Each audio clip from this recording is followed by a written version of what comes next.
Thukuru-inĩ wa mũthingi wa Gathanjĩ mwena wa Njororoko nĩkuo mũtambo wa ica ikuhĩ ũrugũrĩtio nĩ gavana wa Nyandarua Kĩariĩ Badilisha, ũrĩa ugĩte mĩtambo ĩrĩa maranjĩrĩria nĩ gũteithia na njĩra nene gũthaitĩra mĩtitũ, kuona ũhũthĩri wa ngũ nĩ ũkũnyiha. Ciana citũ especially cia airĩtu irathiĩ kuna ngũ kũrĩa, mateaga mahinda makaga gũthiĩ cukuru, na rĩngĩona nĩ megũthiĩ makonerwo ũgwati na kũu makanyitĩrwo na kũu.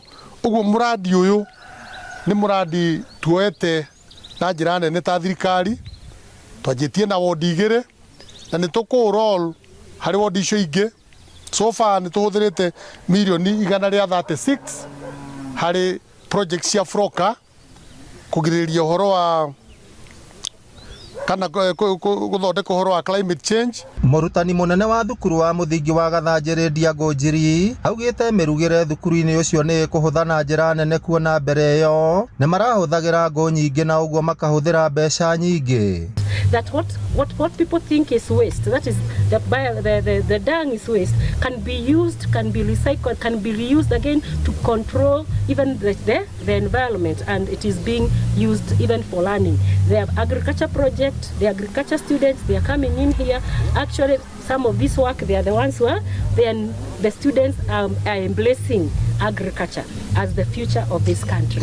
Ona aikari arĩa marĩkĩtie gwĩkĩrĩrwo mĩtambo ya biogas nĩ mamĩkenereire, makiuga ona ũtheru mĩciĩ-inĩ nĩ ũgacĩrĩte, kuona mariko marĩa makoretwo makĩhũthĩra nĩ marakoragwo na ndogo nyingĩ. Mĩtambo 62 arĩyo ĩgũkorwo ĩgĩthondekwo wodi-inĩ ya Gathanjĩ. Nĩ ndĩrona atĩ nginya rĩu ona ndirĩ na ihenya rĩa gũkorwo atĩ ngĩko atĩ ndĩruga, koguo ihenya rĩu rĩa gũkorwo atĩ ngũ kwaura rĩu niĩ no kamwaki no mwaki wakwa ndĩrahingũrĩra ngaruga kĩrĩa ndĩraruga ihenya itarĩ na stress, na ndĩrarĩ na thĩna wa allergy, koguo rĩu ona ndogo rĩu ndireka atĩ rĩu, koguo na ndĩraigua ndĩ mũhũmũku. Ngĩribotera Inooro TV kuma kaũntĩ ya Nyandarua, rĩtwa rĩakwa nĩ Simon Ngure.